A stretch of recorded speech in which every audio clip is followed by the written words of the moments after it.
And this morning our program guest is the new leader of the opposition in New South Wales, John Robertson. But before then, we'll see what the Sunday papers are saying. And one of them, the Sunday Telly, Lenore Taylor, is focusing on yet another conflict, and this one between an independent and the media.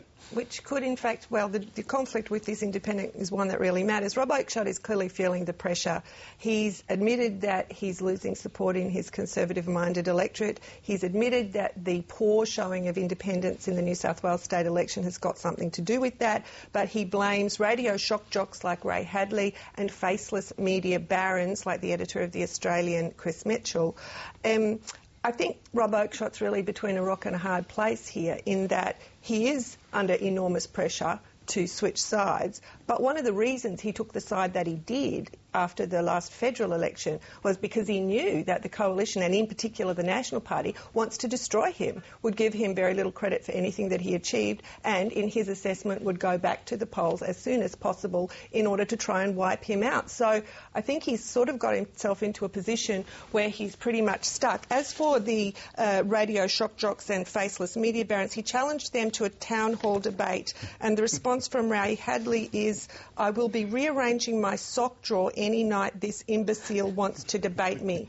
So I'm not sure as a strategy it's going that well. Ray Hadley went on to say that it would be attacking him on Monday, Tuesday, Wednesday, Thursday and so on, and that's what happens when you tend to take them on. Mark Kinney, welcome to the program. Should the independents have seen this coming? Well, I guess they should. I think they can't have it both ways. They can't be central to the process and claim that great centrality as they did after the election. We saw the 17-minute speech. There's been much criticism about that, and we've seen all the ways in which the independents have stayed, very close to the middle of every decision that they can be in, and yet they don't really like the criticism. And we're seeing that a bit from the Greens as well, which I think we'll come to later, but a little bit of sensitivity about the public spotlight being put on them and a bit of scrutiny. Well, we'll go to that now, actually, because Bob Brown, of course, weighed in this week, and his target was the Australian as well. Here's Bob Brown. The Australian will drive it for all it's worth because they have an anti-green agenda. But the hate media doesn't set our policy, we set it ourselves. And in fact, the Australian, an editorial last September said this, that we believe Bob Brown and his Green colleagues are hypocrites, that they are bad for the nation and that they should be destroyed at the ballot box, which is, of course, all very democratic, Andrew. Of course it is. I mean, this is the thing about the independents and the Greens. They've got this sense of moral certainty that makes any criticism of them seem to them illegitimate. And obviously, and the demonisation then of their critics as, was it, purveyors of hate speech. Get used to it. And particularly when you're so central to the decision-making of this government, you've got to be prepared for criticism. Not everyone's going to like you. God, I know this. They've just got to grow up. Although I think it is also fair to say, I agree with you, they've got to, wear criticism. They're in the kitchen. They're going to feel the heat. I do think that some of the criticism is not necessarily about what they have done, but about what people and commentators perceive that they might want to do. I mean, if you look at what the Greens actually have done as balance of power holders in the Senate, I don't see that they've advocated extreme, outrageous, ridiculous apart position. From the carbon tax, that's extreme and outrageous. You and I disagree about that entirely. This is a point of view that you don't think that others do. And in a contest of ideas, that debate should be possible without demonising one side as purveyors of hate speech. I'm not saying that anyone is purveying hate speech. I'm just... No, but the point was someone else was.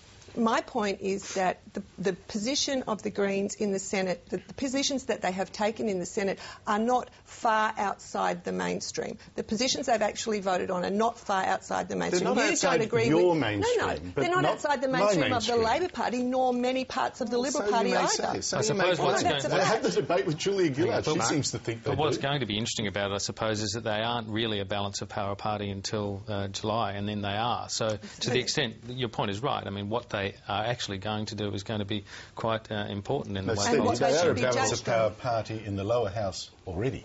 So, and they share balance of power in the upper house. Not exclusively. The point exclusively. We'll talk a little more about one of their approach and their policies on the Middle East a little later on. But please, Andrew, the Greens, though, it looks as if they have won a seat in New South Wales after all. Yes, unfortunately this is true. The cancer grows, I'm afraid. I thought you were a Democrat. You just said that... people make bad mistakes. Germany 1933. People can actually democratically make terrible mistakes, and you can uphold democracy without endorsing the result. Likening it to Germany. No, I'm not likening it to Germany. I'm making the principle that democracy can.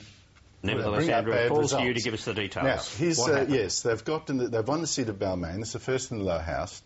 I think it's a very poor result from what they actually were hoping to achieve, but they're there. And this is going to, in fact, I think, probably turn out to be a good result for the Liberal Party, because it brings into play the Greens, who are now embarrassing the Labor Party, who are having an argument with the Labor Party. So anything like that now, I think, is going to fracture the left and help the Conservatives, well, you might say, demonise the left. And Pauline Hanson has fallen further behind, so it does look as if the Greens will win that third seat in the upper house as well.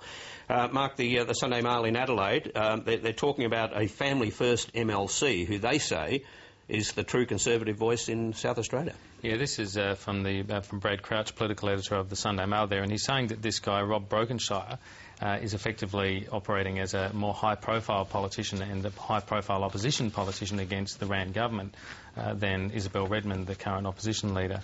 And Brad's done some checking of this. He says that looking at the Advertiser and Sunday Mail and mentions of them, Brokenshire has been quoted 91 times in stories, and many key senior front benchers have been quoted less. Only the Liberal leader and a couple of others have sort of competed with that. But I suppose it's true that can happen, but really I would have thought at a state level that anyone but the leader on the opposition side is really not going to get all that much coverage, so it's not that surprising. But Rob Brokenshire does have a history of a high profile in South Australia. He was a minister before in a previous Liberal government.